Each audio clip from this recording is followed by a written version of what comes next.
السلام علیکم جی. پاکستان اس حوالے سے بڑا بدقسمت رہا ہے کہ یہاں کے ہر میگا پروجیکٹ کے اوپر اگر کوئی ڈیموکریٹک گورنمنٹ ہو تو بہت بڑی کنٹروورسیز جنریٹ کرتی جاتی ہیں. میں نے آپ سے پہلے بھی عرض کیا تھا کہ پاکستان کے کیپٹل دارالحکومت اسلام آباد کے اندر ایک پوری نسل جنریٹ ہو گئی ہوئی ہے. اب تو خیر ان کے پاس تھوک کے حساب سے غیر ممالک کی نیشنلٹیز ہیں اور وہ نارملی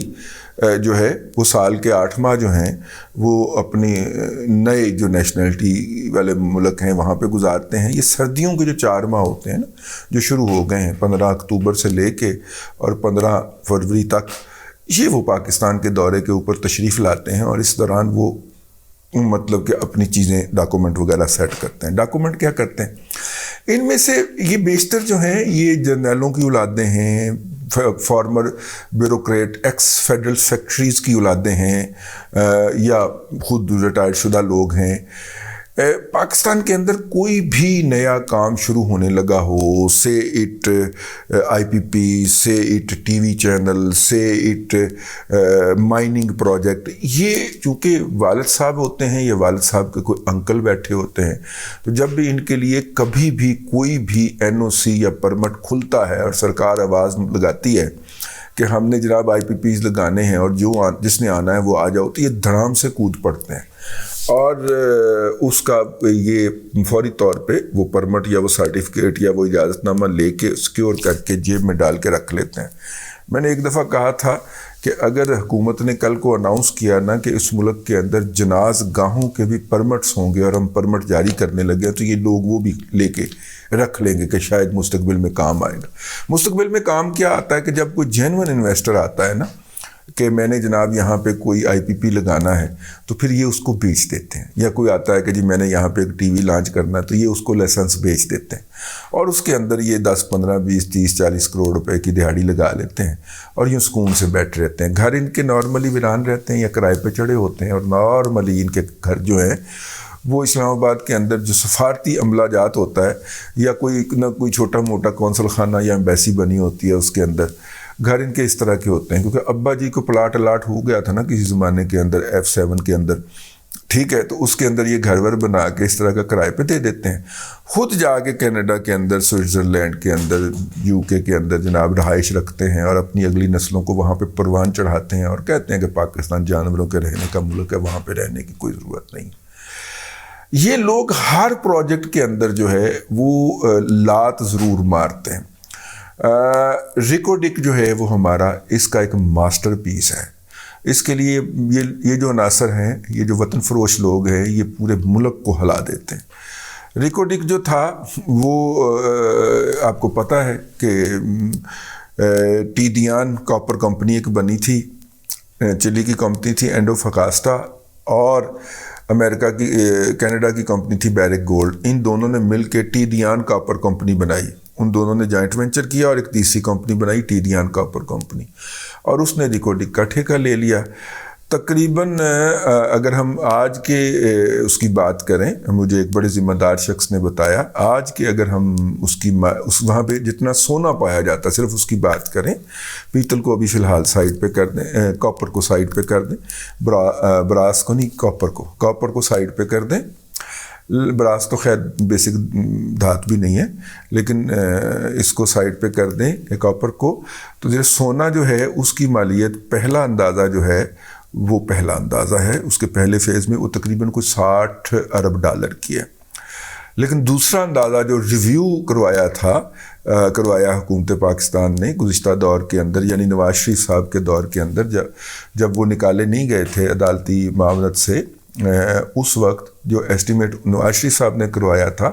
وہ تقریباً $152 ارب سے لے کے $192 ارب تک کا صرف اس میں سونا ہے. $192 ارب تک کا صرف سونا ہے. اب اس میں جو دیگر دھاتیں ہیں، کاپر ان کے اندر سب سے مین دھات ہے، اس کو آپ سائڈ پہ کر دیجئے. اب جب اس کی مالیت کر لیں گے تو پھر آپ کو اندازہ ہو جائے گا، اور پھر اور بھی چھوٹی موٹی چیزیں نکلتی ہیں. تو اس بڑے پروجیکٹ کے لیے جو بیرک گولڈ جو تھا اس نے کام شروع کیا. ہمارا خیال تھا وہ سست کام کر رہا ہے، بیرک گولڈ کہہ رہا ہوں، ٹیدیان کاپر کمپنی نے کام شروع کیا. اس کے اوپر یہ جو گدھ ہے نا جن کا میں نے آپ کو پروگرام کے شروع میں متعارف کروایا ہے, انہوں نے میڈیا کو فیڈ کرنا شروع کر دیا کہ یہ کام سست کر رہے ہیں, یہ کر رہے ہیں, یہ کر رہے ہیں. اور انہی گدھوں میں سے 2-3 جو تھے وہ لے کے معاملہ چلے گئے چودھری افتخار چودھری کی عدالت کے پاس, اور افتخار چودھری کو کسی انکل سے کہلوا بھی دیا گیا. اور افتخار چودھری تو آپ کو پتہ ہے نا کہ مطلب ہی just become like a dog when it comes to this. ٹھیک ہے,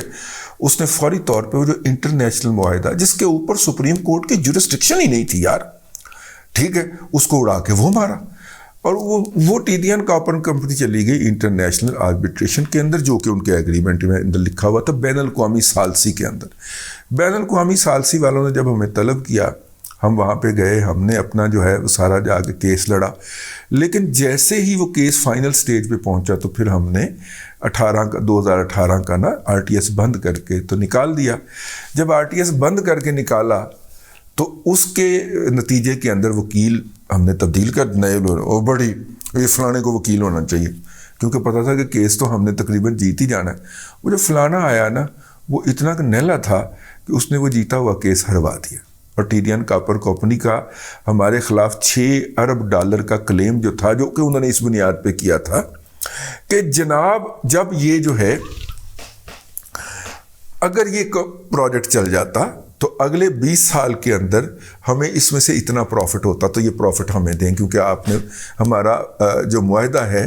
وہ ناجائز طور پہ کینسل کیا ہے, ہمیں نہیں پتا جس نے مرضی کیا ہے. اب حکومت پاکستان اپنے سپریم کورٹ کے آرڈر کی پابند تھی, جو کہ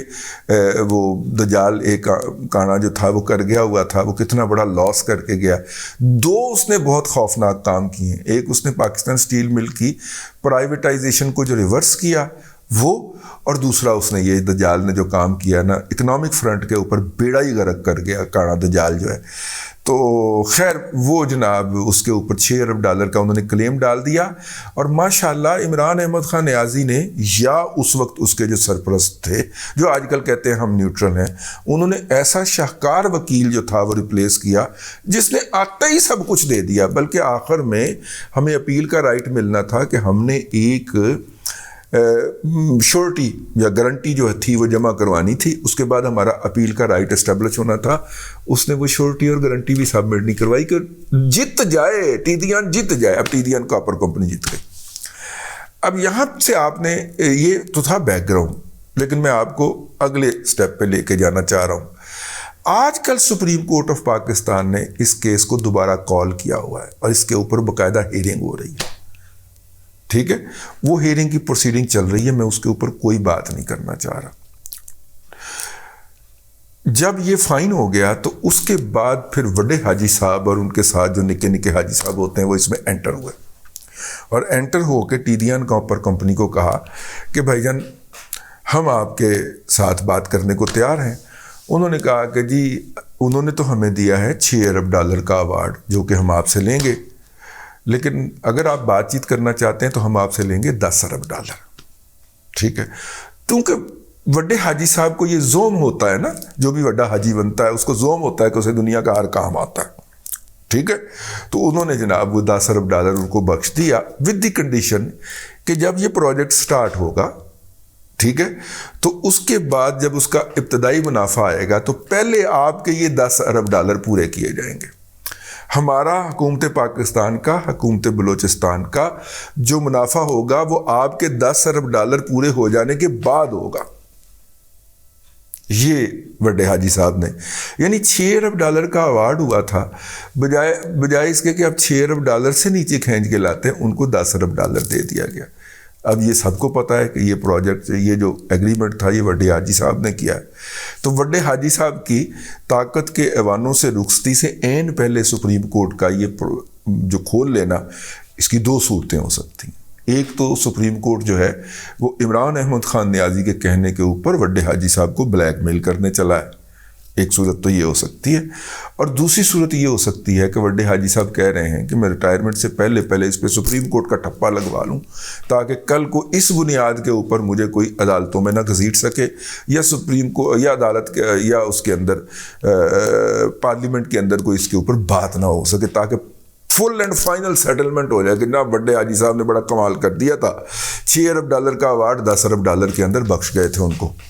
ٹھیک ہے. تو اب ظاہر ہے اس پہ پھر الزامات بھی لگتے ہیں نا، میں تو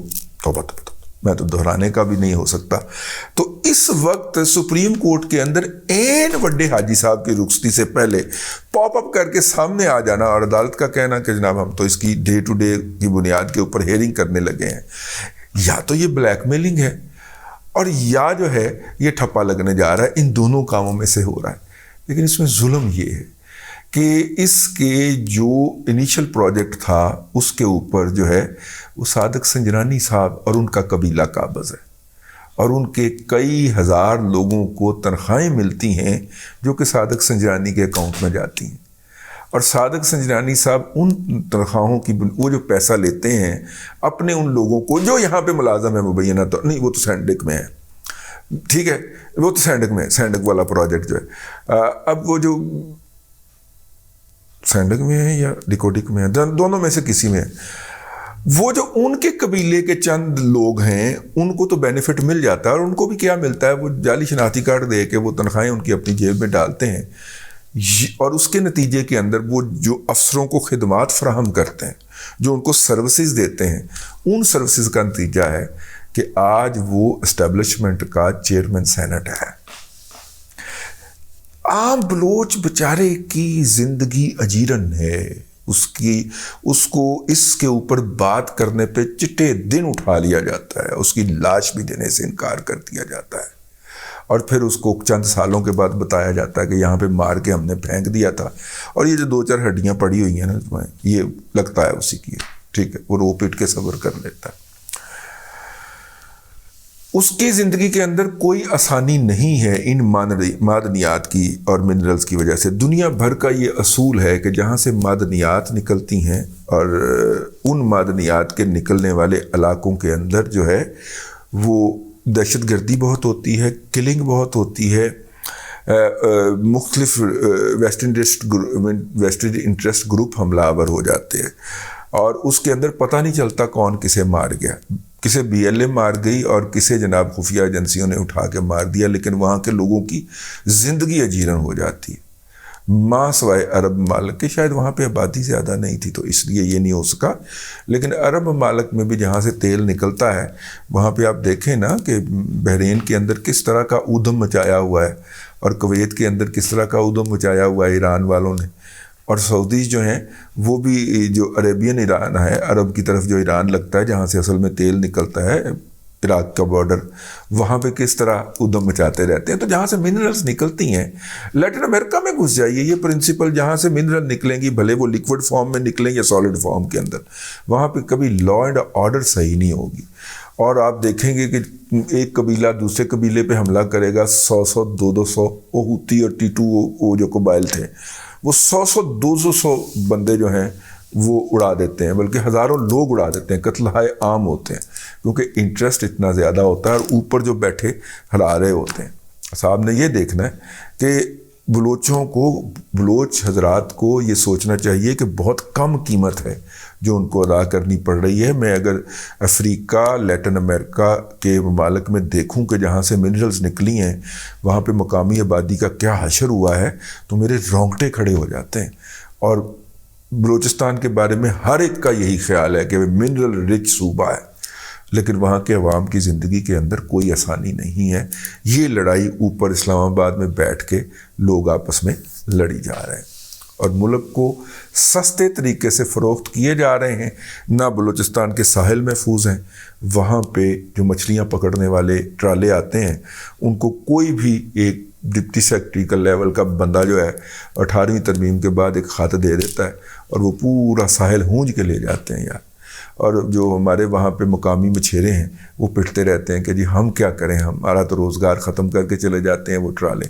اور ان کی ویڈیوز بھی اپلوڈ کرتے ہیں. بہرحال یہ ہے جی صورتحال، اور کتنی خوفناک اور افسوسناک صورتحال ہے. میں نے اپنا فرض ادا کر دیا ہے، اس کے اوپر آواز اٹھائی ہے کہ اب یہ جو اسلام آباد کے اندر سپریم کورٹ میں جو کچھ ہو رہا ہے، میں سپریم کورٹ کی پروسیڈنگ یا عدلیہ کے بارے میں کوئی لفظ نہیں کہہ رہا، لیکن اصل میں ہو کیا رہا ہے.